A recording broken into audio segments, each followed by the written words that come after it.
ನುಗ್ಗೆ ಸೊಪ್ಪಿನ ಪಲ್ಯ ಮಾಡ್ತಾಯಿದ್ದೀನಿ. ನುಗ್ಗೆ ಸೊಪ್ಪನ್ನ ತೊಳೆದು ಬಿಡಿಸಿಟ್ಕೊಂಡಿದ್ದೀನಿ. ಮತ್ತು ಈರುಳ್ಳಿ ಒಂದೆರಡು ಮೂರು ಕುಯ್ಕೊಂಡಿದ್ದೀನಿ. ಆಮೇಲೆ ಹಸಿಮೆಣ್ಸಿನ್ಕಾಯಿ ಖಾರಕ್ಕೆ ನಿಮ್ಗೆ ಎಷ್ಟು ಬೇಕೋ ಅಷ್ಟು ಕುಯ್ಕೊಂಡ್ರೆ ನಾನು ಒಂದು 5-6 ಕುಯ್ಕೊಂಡಿದ್ದೀನಿ. ಮತ್ತು ಕಾಯಿ ತುರಿ ಸ್ವಲ್ಪ. ಇವಾಗ ಬಾಣಲೆಗೆ ಎಣ್ಣೆ ಹಾಕೋಣ. ನಾನೇನು ಬೇಯಿಸ್ಕೊಂಡೆ ಆಮೇಲೆ ಏನು ಪಲ್ಯ ಮಾಡ್ತಾಯಿಲ್ಲ, ನಾನು ಡೈರೆಕ್ಟಾಗಿ ಪಲ್ಯ ಮಾಡ್ತಾಯಿದ್ದೀನಿ. ಇವಾಗ ಎಣ್ಣೆ ಬಿಸಿಯಾಗಿದೆ, ಸಾಸಿವೆ ಹಾಕೋಣ ಸ್ವಲ್ಪ. ಅದು ಸಿಡೋದಾದ್ಮೇಲೆ ಸ್ವಲ್ಪ ಕಡಲೆಬೇಳೆ ಹಾಕೊಂತೀನಿ.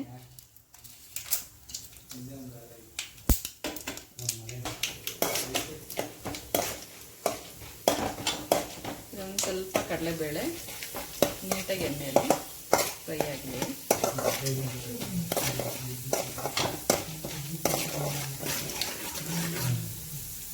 ಬೇನ ಫ್ರೈ ಆಗಿದೆ. ಇವಾಗ ನಾನೇನು ಈರುಳ್ಳಿ ಮತ್ತು ಹಸಿಮೆಣಸಿನಕಾಯಿ ಎತ್ಕೊಂಡಿದ್ದೀನಲ್ಲ ಅದನ್ನು ಹಾಕ್ಕೊತೀನಿ.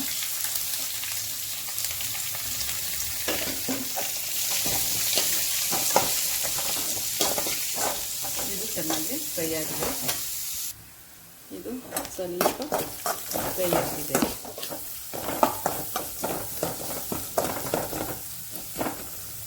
ಇಷ್ಟು ಫ್ರೈ ಆದರೆ ಸಾಕು, ಜಾಸ್ತಿ ಇದು ಮಾಡೋದು ಬೇಡ. ನಾನು ಆಲ್ರೆಡಿ ತೊಳೆದು ಇಟ್ಕೊಂಡಿದ್ದೀನಿ. ನೀವು ಇನ್ನೊಂದು ಸ್ವಲ್ಪ ಸಣ್ಣಗೆ ಹಚ್ಕೊಂಡಾದರೂ ಹಚ್ಕೋಬೋದು, ಇಲ್ಲಾಂದರೆ ಹಿಂಗೆ ಹಾಕ್ಬೋದು. ಬೇಯಿಸ್ಕೊಳ್ಳೋಕ್ಕಂತೂ ಹೋಗ್ಬಿಡ್ರಿ, ಯಾಕೆಂದರೆ ಕಹಿ ಏನೂ ಆಗೋಲ್ಲ. ನೀವು ತಂದು ಒಂದು 2-3 ದಿನ ಇಟ್ಟರೆ ಮಾತ್ರನೇ ಕಹಿ ಆಗೋದು. ಅವಾಗ ತಂದು ಅವಾಗ ಫ್ರೆಶ್ಶಾಗಿ ಮಾಡಿದ್ರೆ ಏನೂ ಕಹಿ ಆಗೋಲ್ಲ. ಇದಕ್ಕೆ ನೀರು ಹಾಕೋಂಥ ಅವಶ್ಯಕತೆ ಇಲ್ಲ, ಯಾಕೆಂದರೆ ತೊಳೆದು ಬಿಟ್ಟು ಇವಾಗ ನಾವು ಹಾಕ್ತೀವಲ್ಲ ಅದೇ ನೀರು ಇರುತ್ತೆ ಅದರಲ್ಲಿ, ಆ ನೀರೇ ಬಿಟ್ಕೊಳ್ಳುತ್ತೆ. ನಾವೇನು ನೀರು ಮತ್ತೆ ಹಾಕೋದಿಲ್ಲ. ಅಕಸ್ಮಾತ್ ಇನ್ನೂ ಅದು ಸ್ವಲ್ಪ ಬೇಯಬೇಕು ನಮಗೆ ಆ ಥರ ಆಗೋಲ್ಲ ಅಂದರೆ ಒಂದು ಸ್ವಲ್ಪ ಬಿಸಿ ನೀರು ಹಾಕಿ, ಇಲ್ಲಾಂದರೆ ತಣ್ಣೀರೇ ಸ್ವಲ್ಪ ಹಾಕಿ ಏನಾಗಲ್ಲ, ನೀಟಾಗಿ ಬೇಯ್ಕೊಳ್ಳುತ್ತದು. ಇದು ನನಗೆ ಎಲ್ಲದನ್ನು ಮಿಕ್ಸ್ ಮಾಡ್ಕೊಳ್ಳೋಣ.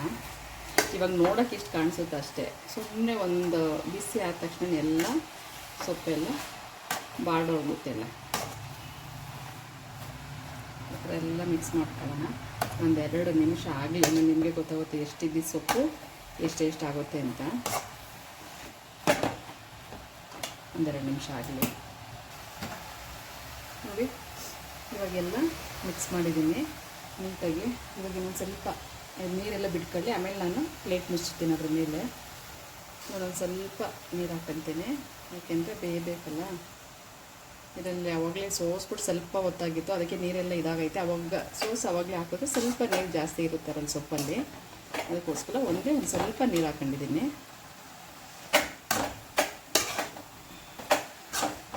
ಪಲ್ಯಕ್ಕೆ, ಅಕಸ್ಮಾತ್ ರೊಟ್ಟಿಗೆ, ಚಪಾತಿಗೆ ಏನೂ ನೆಂಚಕ್ಕಿಲ್ಲ ಅಂತಂದರೆ ಈ ಥರ ಫ್ರೆಶ್ಶಾಗಿ ತಂದು ಈ ಸಾಂಬಾರು ಮಾಡಿದ್ರೆ ಕೆಲವರು ತಿನ್ನಲ್ಲ, ಕಹಿ ಬರುತ್ತೆ ಅಂತ. ಕೆಲವು ಮಕ್ಕಳು ತಿನ್ನಲ್ಲ, ದೊಡ್ಡವರು ತಿನ್ನಲ್ಲ. ಅದಕ್ಕೋಸ್ಕರ ಇದನ್ನು ಈ ಥರ ಪಲ್ಯ ಮಾಡ್ಕೊಂಡ್ರೆ ತುಂಬ ಚೆನ್ನಾಗಿರುತ್ತೆ. ಒಂದ್ಸಲ ಟ್ರೈ ಮಾಡಿ. ಬರೀ ಪಲ್ಯನೇ ಮಾಡ್ಕೊಂಡು ತಿನ್ಬೋದು.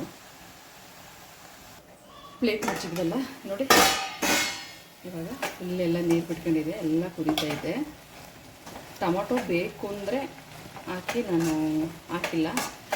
ಟೊಮೊಟೊ ಹಾಕಿದ್ರೆ ಏನು ಅಷ್ಟು ಚೆನ್ನಾಗಿರಲ್ಲ ಅಂತ ನಾನು ಹಾಕಿಲ್ಲ ಅಷ್ಟೇ. ಬೇಕು ಅಂದರೆ ಹಾಕಿ. ಇವಾಗ ಉಪ್ಪು ಸೇರಿಸ್ಕೊಳ್ಳೋಣ. ಅದಕ್ಕೆ ನಿಮಗೆ ರುಚಿಗೆ ಎಷ್ಟು ಬೇಕೋ ಅಷ್ಟು ಉಪ್ಪನ್ನ ಹಾಕಿ. ನಾನು 1-2 ಸ್ಪೂನ್ ಹಾಕ್ತಾಯಿದ್ದೀನಿ, ಯಾಕೆಂದರೆ ನಾನು ಅವಾಗ ಈರುಳ್ಳಿಗೂ ಹಾಕಿರಲಿಲ್ಲ, ಅದಕ್ಕೋಸ್ಕರ. ನೀವು ನೋಡ್ಬಿಟ್ಟು ಹಾಕಿ ಉಪ್ಪನ್ನ. ಇವಾಗ ನೀರಿಗೆ ಏನು ಹಾಕೋ ಅವಶ್ಯಕತೆ ಇಲ್ಲ. ನೋಡಿ, ನೀರು ಆಲ್ರೆಡಿ ಎಷ್ಟೊಂದು ಇಟ್ಕೊಂಡಿದೆ ನೋಡಿ.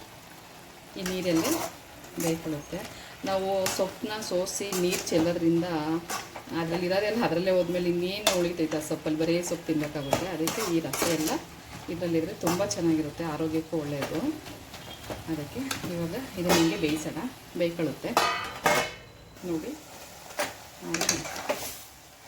ಒಂದು 3/4 ಭಾಗ ಬೆಂದಿದೆ, ನೀರೇನು ಅಷ್ಟೊಂದಿಲ್ಲ.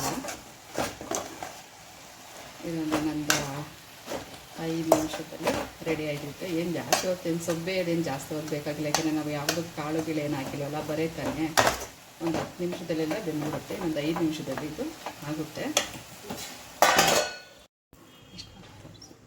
ಇವತ್ತು ದಿಢೀರ್ ಅಂತ ಹಾಲು ಸಾರು ಮಾಡೋದು ಹೇಗೆ ಅಂತಂದ್ಬಿಟ್ಟು ಹೇಳ್ತೀನಿ. ಇವಾಗ ಹಾಲು ಸಾರು ಮಾಡ್ತಾಯಿದ್ದೀನಿ, ಅದಕ್ಕೋಸ್ಕರ ಒಂದು 5 ನಿಮಿಷದಲ್ಲಿ ಹಾಲು ಸಾರು ಆಗುತ್ತೆ. ರುಬ್ಬಲ್ಲ ಏನಿಲ್ಲ, ದಿಢೀರ್ ಅಂತ ಆಗೋದಿದ್ದು. ಹಾಲನ್ನ ಕಾಯಿಸಿಟ್ಕೊಂಡಿದ್ದೀನಿ, ನಮ್ಗೆ ಎಷ್ಟು ಬೇಕಷ್ಟು. ಮತ್ತು ಸಾಸಿವೆ, ಜೀರಿಗೆ, ಬೆಳ್ಳುಳ್ಳಿ, ಕೊತ್ತಂಬರಿ ಕೊತ್ತಂಬರಿ ಸೊಪ್ಪು, ಆಮೇಲೆ ನಾವು ಸಾಂಬಾರಿಗೆ ಏನು ಪುಡಿ ಹಾಕ್ತೀವಲ್ಲ ಆ ಪುಡಿ, ಅಕಸ್ಮಾತ್ ಇಲ್ಲ ಅಂತಂದರೆ ಚಿಲ್ಲಿ ಪೌಡ್ರು, ಆಮೇಲೆ ಅರ್ಶಿನದ ಪುಡಿ, ಇಷ್ಟೇ ಇದಕ್ಕೆ ಬೇಕಾಗಿರೋದು. ಇವಾಗ ಸ್ವಲ್ಪ ಎಣ್ಣೆ ಹಾಕೋಣ, ಒಗ್ಗರಣೆಗೆ ಎಷ್ಟು ಬೇಕೋ ಅಷ್ಟು. 1 ಸ್ಪೂನು ಇಲ್ಲಾಂದರೆ 1.5 ಸ್ಪೂನ್ ನೀರು ಹಾಕಿದ್ರೆ ಸಾಕು. ಇವಾಗ ಎಣ್ಣೆ ಕಾಯ್ದಾದ್ಮೇಲೆ, ಕಾಯ್ದಿದೆ, ಅದಕ್ಕೆ ನಾವೇನು ತೆಗೆದಿಟ್ಕೊಂಡಿದ್ವಲ್ಲ ಸಾಸಿವೆ ಮತ್ತು ಜೀರಿಗೆ ಅದನ್ನು ಹಾಕೋಣ. ಇವಾಗ ಬೆಳ್ಳುಳ್ಳಿ ಇದಕ್ಕೆ ಒಂದು ಸ್ವಲ್ಪ ಜಾಸ್ತಿ ಹಾಕೋದು ಚೆನ್ನಾಗಿರುತ್ತೆ. ಬೆಳ್ಳುಳ್ಳಿ ಹಾಕಿದ್ದೀನಿ.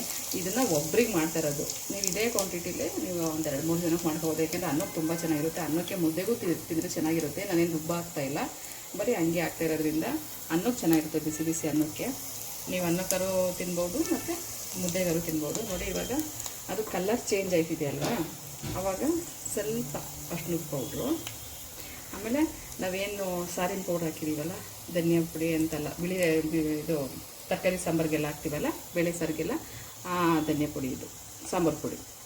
ಅಕಸ್ಮಾತ್ ಇದು ಇಲ್ಲ ಅಂತಂದರೆ ನೀವು ಖಾರದ ಪುಡಿನೇ ಉಪಯೋಗಿಸ್ಕೋಬೋದು. ಎಣ್ಣೆಯಲ್ಲೇ ಫ್ರೈ ಆಗಬೇಕು. ನಾವೇನು ಇವಾಗ ಸಾಂಬಾರು ಪುಡಿ ಮತ್ತು ಇದನ್ನು ಹಾಕಿದ್ದೀವಲ್ಲ ಅರ್ಶಿನದ ಪೌಡ್ರು, ಎಣ್ಣೆಯಲ್ಲೇ ಫ್ರೈ ಆದಮೇಲೆ ಇದು ಕೊತ್ತಂಬರಿ ಸೊಪ್ಪು ಹಾಕೋಣ. ಕೊತ್ತಂಬರಿ ಸೊಪ್ಪು ಹಾಕಿದಾದ್ಮೇಲೆ ಇವಾಗಲೇ ಉಪ್ಪು ಇಷ್ಟೇ, ಅಷ್ಟು. ಇದು ಸ್ವಲ್ಪ ಆದಮೇಲೆ ಹಾಲು ಕಾಯಿಸ್ಕೊಂಡಿರ್ತೀವಲ್ಲ, ಹಾಲನ್ನ ಒಂದು ಬೌಲಷ್ಟು ಬಿಡ್ತಾಯಿದ್ದೀನಿ. ಏಕೆಂದರೆ ಒಬ್ಬರಿಗೆ ಬೇಕಾಗಿರೋದ್ರಿಂದ ನಾನು ಒಂದು ಬೌಲಷ್ಟು ಬಿಟ್ಟಿದ್ದೀನಿ, ಸಾಕಿದು. ಇವಾಗ ಅಕಸ್ಮಾತ್ ನಿಮಗೆ 2-3 ಜನ 4 ಜನದವರೆಗೂ ಮಾಡ್ಕೋಬೋದು. ನಿಮ್ಗೆ ಬೇಕು ಅಂತಂದರೆ ನಾನು ಸ್ವಲ್ಪ ಜಾಸ್ತಿ ಇದು ಮಾಡ್ಬೋದು.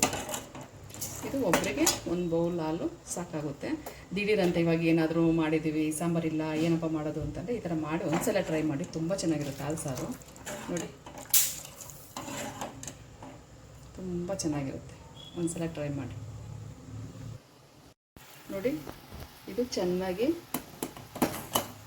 ಕುದೀತೈತೆ, ಉಪ್ಪು ಬರ್ತಿದೆ. ಇವಾಗ ಉಪ್ಪು ಅಂದರೆ ಸಾಕಿದ್ದು, ತುಂಬ ಕುದಿಬೇಕು ಅನ್ನೋದು ಅವಶ್ಯಕತೆ ಇಲ್ಲ. ನೋಡಿ ಇಷ್ಟು ಬಂದರೆ ಸಾಕು. ಇವಾಗ ಸ್ಟವ್ ಆಫ್ ಮಾಡೋಣ. ಸ್ಟವ್ ಆಫ್ ಮಾಡ್ಕೊಂಡು ಅನ್ನಕ್ಕೆ ರೆಡಿ. ಇವಾಗ ಸಾಂಬಾರು ಇಷ್ಟಾದರೆ ಸಾಕು. ಅನ್ನಕ್ಕಾದ್ರೂ ಸರಿ, ಮುದ್ದೆಗಾದ್ರೂ ಸರಿ. ಇಷ್ಟಾದರೆ ಅನ್ನದ ಜೊತೆನೋ ಮುದ್ದೆ ಜೊತೆನೋ ನಿಮಗೆ ಯಾವುದು ಇಷ್ಟನೋ ಅದ್ರ ಜೊತೆ ಊಟ ಮಾಡ್ಬೋದು. ಸೊಪ್ಪೆಲ್ಲ ಆಗಿದೆ, ನೀರೆಲ್ಲ ಡ್ರೈ ಆಗಿದೆ. ಇವಾಗ ಏನು ಸ್ವಲ್ಪ ಕಾಯಿ ತುರಿ ಇಟ್ಕೊಂಡಿದ್ದೀನಿ, ಕಾಯಿನ ಸಣ್ಣಗೆ ಹಚ್ಚಿದ್ದೀನಿ.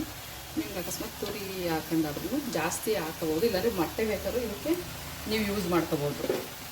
ಮತ್ತು ಯಾರಾದರೂ ತಿಂತೀರ ಅಂತಂದರೆ ನೀವು ಮೊಟ್ಟೆನೂ ಇದಕ್ಕೆ ಹಾಕೋಬೋದು. ಕಾಯಿ ತುರಿ ಇದಕ್ಕೆ ಒಂದು ಸ್ವಲ್ಪ ಜಾಸ್ತಿ ಹಾಕಿದ್ರೆ ಚೆನ್ನಾಗಿರುತ್ತೆ. ನೋಡಿ ಇದರಲ್ಲಿ ನೀರು ಏನಿಲ್ಲ, ನೋಡಿ ಎಲ್ಲ ನೀರೆಲ್ಲ ಕ್ಲೀನಾಗಿ ಡ್ರೈ ಆಗೈತೆ. ಸೊಪ್ಪು ಬೆಂದಿದೆ ಆಲ್ಮೋಸ್ಟ್. ಇವಾಗ ನುಗ್ಗೆ ಸೊಪ್ಪು ರೆಡಿ. ಇವಾಗ ಏನು ನುಗ್ಗೆ ಸೊಪ್ಪಿದೆಯಲ್ಲ ಅದಕ್ಕೆ ರೆಡಿ. ಲಾಸ್ಟಿಗೆ ಒಂದು ಸ್ವಲ್ಪ ಕೊತ್ತಂಬರಿ ಹಾಕೋಣ. ಇಷ್ಟು ಆಲ್ರೆಡಿ ಅದೇ ಸೊಪ್ಪು, ಆದ್ರೂ ಸ್ವಲ್ಪ ಕೊತ್ತಂಬರಿ ಹಾಕೋಣ. ಹಾಕ್ಬಿಟ್ಟು ಮಿಕ್ಸ್ ಮಾಡೋಣ. ಮಿಕ್ಸ್ ಮಾಡಿ ರೆಡಿ. ಇವಾಗ ಸೊಪ್ಪು ರೆಡಿ. ಇವಾಗ ಬಿಸಿ ಬಿಸಿ ಊಟಕ್ಕೆ ರೆಡಿ ಮಾಡೋಣ. ಇವಾಗ ನಾನು ಮುದ್ದೆ ಜೊತೆ ಹಾಲು ಸಾರು ಮಾಡಿದ್ನಲ್ಲ, ಹಾಲು ಸಾರು, ಆಮೇಲೆ ನುಗ್ಗೆ ಸೊಪ್ಪಿನ ಪಲ್ಯ, ಇಷ್ಟು ಇವತ್ತಿನ ಸ್ಪೆಷಲ್ಲು ನಮ್ಮನೆ.